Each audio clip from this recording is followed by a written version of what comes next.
In intelligence interviews, the most revealing moments often occur when no questions are being asked. Not during confrontation, not during accusation, but during ordinary conversation when a subject believes nothing important is happening. This contradicts how most people imagine deception being exposed. Popular culture teaches that lies collapse under pressure, that truth emerges when force is applied, and that deception can be shaken loose through confrontation. Intelligence agencies learned early that this assumption was not just wrong, but operationally dangerous.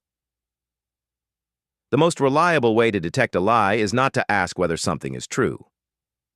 Because the moment a person is asked directly about honesty, their behavior changes. They do not simply answer. They adapt. They regulate tone, posture, facial expression, and word choice, shifting from natural communication to managed presentation. This shift is rarely conscious. It is a defensive response shaped by social conditioning, fear of judgment, and self-preservation. When people believe they are being evaluated, they begin performing a version of themselves designed to survive scrutiny rather than convey reality. In doing so, they suppress the very behavioral patterns intelligence relies on for assessment. Agencies learned that truth is rarely found in answers taken at face value. It is found in what changes when truth is expected. This distinction is subtle, but it is foundational to modern intelligence practice. The goal is not to force disclosure. It is to preserve normal behavior long enough for deviation to become visible. Most people assume deception is an act, a deliberate decision to speak falsely. In reality, deception is a process. It unfolds over time, across context, and under varying levels of pressure. Direct questions interrupt that process. They create artificial conditions where both liars and truth-tellers behave unnaturally. An innocent person under accusation may appear anxious, fragmented, and defensive. A deceptive subject who feels prepared may appear calm, confident, and composed. Which means that the behaviors most people associate with lying are often the least reliable signals available. This misunderstanding persisted for decades because it aligned with intuition rather than evidence. Intelligence work forced a different conclusion. If deception could not be detected through direct questioning, emotion, or visible stress, then it had to be approached indirectly. Observation replaced interrogation. Pattern replaced accusation. And patience replaced pressure.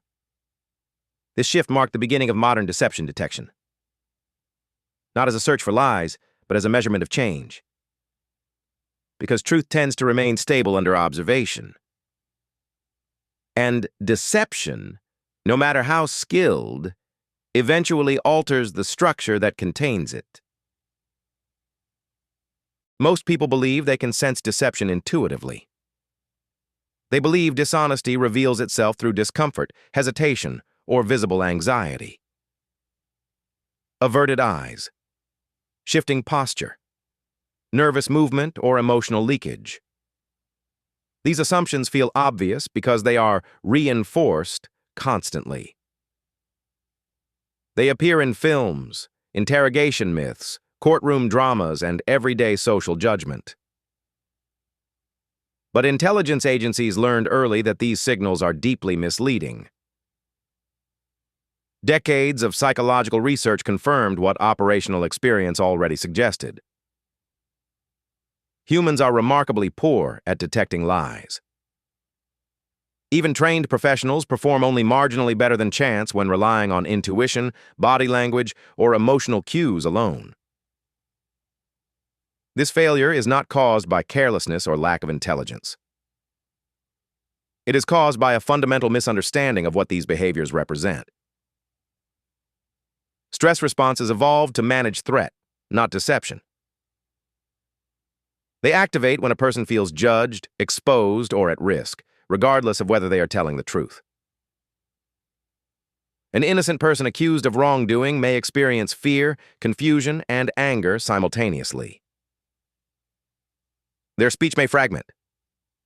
Their posture may tighten. Their responses may appear defensive or inconsistent. None of this indicates deception. It indicates pressure. At the same time, a deceptive subject who feels prepared may show none of these signals. Confidence, rehearsal, and emotional regulation can produce calm, coherent behavior even when falsehood is present. This creates a dangerous inversion. The person who appears most suspicious may be telling the truth. The person who appears most credible may be managing deception effectively. Human judgment struggles with this contradiction. We are neurologically biased toward coherence. When a narrative flows smoothly and feels emotionally consistent, we accept it instinctively, even when its factual accuracy is uncertain or improbable. This bias is not a flaw. It allows conversation, cooperation, and trust to function at scale. Without it, social interaction would collapse under constant verification. But this same bias creates vulnerability. Fluency becomes confused with truth. Confidence becomes confused with accuracy. And deception exploits this preference relentlessly. Early intelligence failures were often the result of this confusion. Analysts trusted calm delivery over fragmented truth. They misread stress as guilt and composure as innocence. Over time, this produced false positives and missed threats. The realization that emotion could not be used as a proxy for truth forced a doctrinal shift. If intuition could not be trusted, then deception detection required a different foundation entirely. One based not on how people feel, but on how their communication changes when reality must be controlled. Once intelligence agencies accepted that intuition could not be trusted, they were forced to redefine what deception actually looked like. The solution was not to search for better instincts, but to remove instinct from the process entirely. Instead of asking whether a statement was true or false, intelligence began measuring how information was delivered across time and context. The focus shifted from content to structure. Every individual operates from a baseline. A habitual way of speaking, pausing, organizing events, and managing detail that remains consistent across situations. This baseline exists regardless of honesty. It reflects personality, education, culture, and cognitive style, not moral intent. Truth does not require perfect recall. Truthful individuals hesitate, correct themselves, forget details, and return to them later without anxiety. What matters is not precision, but stability. The underlying structure of their narrative remains intact, even when specific facts shift or degrade. Deception alters this stability. Not because liars intend to behave differently, but because maintaining a constructed version of reality requires continuous control.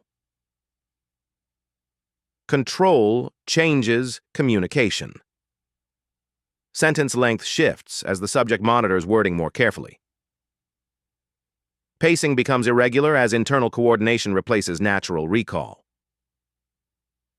Certain details become rigid, protected from reinterpretation, while others disappear entirely. These changes are rarely dramatic. They appear as subtle tension in language rather than overt contradiction. This is why intelligence collectors avoid direct confrontation whenever possible. Confrontation creates performance. Performance suppresses baseline behavior and replaces it with self-monitoring and risk management. Under these conditions, truth and deception begin to look identical. Instead, collectors allow conversation to unfold naturally. They observe how a subject communicates when moving between neutral topics and sensitive ones. They note where language tightens without external pressure, where clarification appears without being requested, where precision suddenly increases in areas that should tolerate uncertainty. These are not signs of lying. They are indicators of cognitive management. Truth does not require constant regulation. It allows ambiguity to exist without threat. Deception does not share this flexibility, because flexibility introduces risk. A fabricated structure must be protected from drift, contradiction, and reinterpretation at all times. This is why intelligence assessment relies on repetition. Not repetition of questions, but repetition of context. The same information is encountered indirectly across different conversations, environments, and emotional states. Truth adapts naturally to these shifts. Deception resists them. What emerges is not exposure, but strain. A gradual divergence between how a person normally communicates and how they communicate when control becomes necessary. One of the most dangerous failures in intelligence work is premature certainty. The moment an analyst decides a subject is deceptive, interpretation begins to collapse inward. Ambiguity is no longer tolerated. Information is filtered to confirm an assumption rather than test it. This bias is subtle, but it is corrosive. False positives do not simply waste time. They damage sources, compromise operations, and distort strategic judgment at every level. An innocent subject misclassified as deceptive may disengage, withdraw cooperation, or become hostile. A deceptive subject misclassified as truthful may gain access, credibility, and freedom of movement. Both outcomes are operational failures. This is why intelligence agencies treat deception assessment with restraint rather than urgency. Certainty is treated as a liability, not an achievement.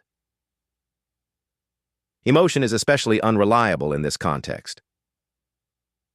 Fear, anger, shame, and anxiety fluctuate based on environment, power imbalance, and perceived threat. They do not reliably distinguish truth from falsehood. The most operationally dangerous subjects are often calm. They are socially fluent, emotionally regulated, and capable of maintaining composure under scrutiny. What differentiates them is not what they feel, but how tightly they must control what they say. Truth tolerates movement. It allows reinterpretation. It survives correction and contextual shift without collapse. Deception resists movement. It becomes rigid as control becomes costly to maintain. This rigidity is not proof of dishonesty, but it is the condition under which dishonesty becomes visible over time. For this reason, intelligence agencies prioritize longitudinal observation over decisive moments. They accept uncertainty longer than most institutions are comfortable with. This patience is not indecision. It is a defense against analytical collapse. These principles extend far beyond intelligence work. In interviews, negotiations, and everyday interaction, deception rarely appears as a dramatic lie. It appears as framing emphasis and omission. Most deception is not about saying something false. It is about preventing something true from becoming central. The most revealing signals are not what is said. They are what changes when truth is expected. Truth is not forced into the open. It is observed when control becomes too expensive to sustain. This file was never meant to be noticed. This was Shadow Archives.